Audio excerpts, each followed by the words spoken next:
आलू सिर्फ एक भोजन ही नहीं है, भोजन के अतिरिक्त आलू को हम बहुत सारे औषधीय गुणों की वजह से भी प्रयोग कर सकते हैं। जैसे कि आप देख रहे हैं, मैं आलू के बीच में हूँ, चारों तरफ आलू है। ये आलू का जो पौधा है, क्योंकि इसका कोई काम हमारे किसान भाई भी नहीं यूज़ करते हैं, बाकी लोगों को तो ये पौधा नहीं मिलता है, हमें तो इसके ये लगे हुए फल ही नसीब हो पाते हैं। अभी ये प्रारंभिक स्थिति में है, आप देख रहे हैं बहुत सुंदर आलू है, ये काफ़ी बड़े बड़े हो जाते हैं। इसके अतिरिक्त जिनको कितनी भी भयानक खांसी हो, खांसी के लिए आलू अत्यंत रामबाण है। यदि आप इन पत्तियों को उबाल करके उसको काढ़ा बना करके देते हैं, बहुत ही अचूक औषधि है। और आलू के पत्तियों का काढ़ा भी आप सूप की तरह से इसको पी सकते हैं, बहुत ही आपको अच्छा लगेगा, बहुत ही लाभकारी होता है।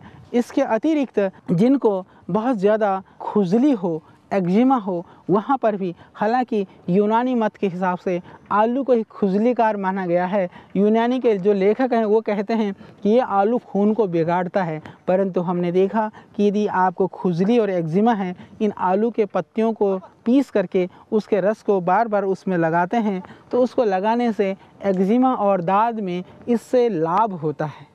तो आप खुजली और दाद में भी इस आलू के पत्तियों को आप पीस करके लगा सकते हैं।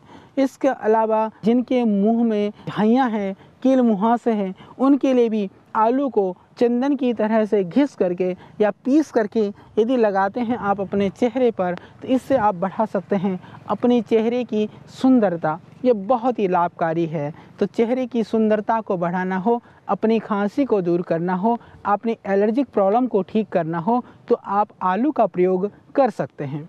और जिन लोगों को यूरिक एसिड बढ़ा हुआ है, आलू के पत्तियों को उबाल करके नमक डाल के आलू के पत्तों से सिकाई करने से यूरिक एसिड में लाभ होता है। हालांकि यूरिक एसिड बढ़े होने पर यदि आप सेवन करते हैं आलू का, तो यूरिक एसिड बढ़ जाता है। इसके अतिरिक्त यदि कभी जल जाए, मेरी माताएं बहनें किचन में काम कर रही होती हैं, उस समय कभी कभी जल जाता है हाथ वगैरह, उस समय पर आपको बहुत ज़रूरी है कि आप थोड़ा सा आलू को काट लें, काट करके उस जले हुई जगह पर आप लगा दीजिए।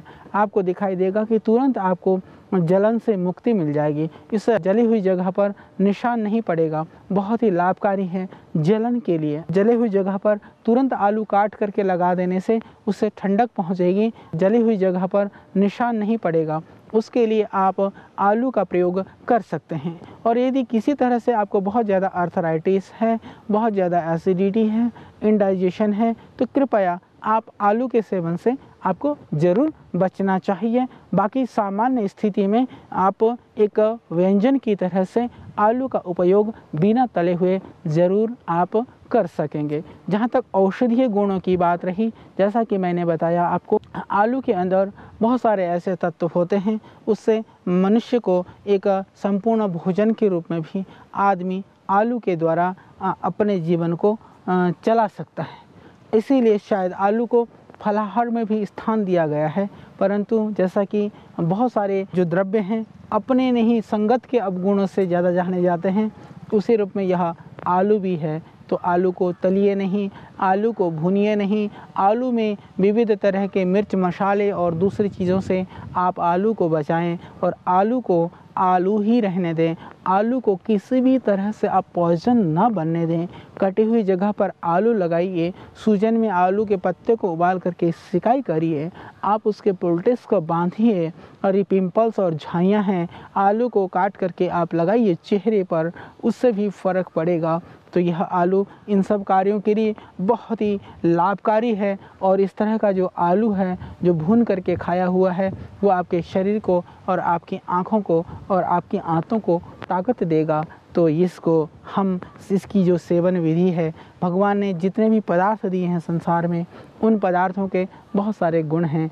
उन गुणों को हम जानें, उन गुणों को हम पहचानें, उन गुणों को पहचान करके उससे लाभ लें, न कि उन गुणों के से वंचित रह करके कहीं हम उनके अवगुणों के द्वारा रोगी न हों।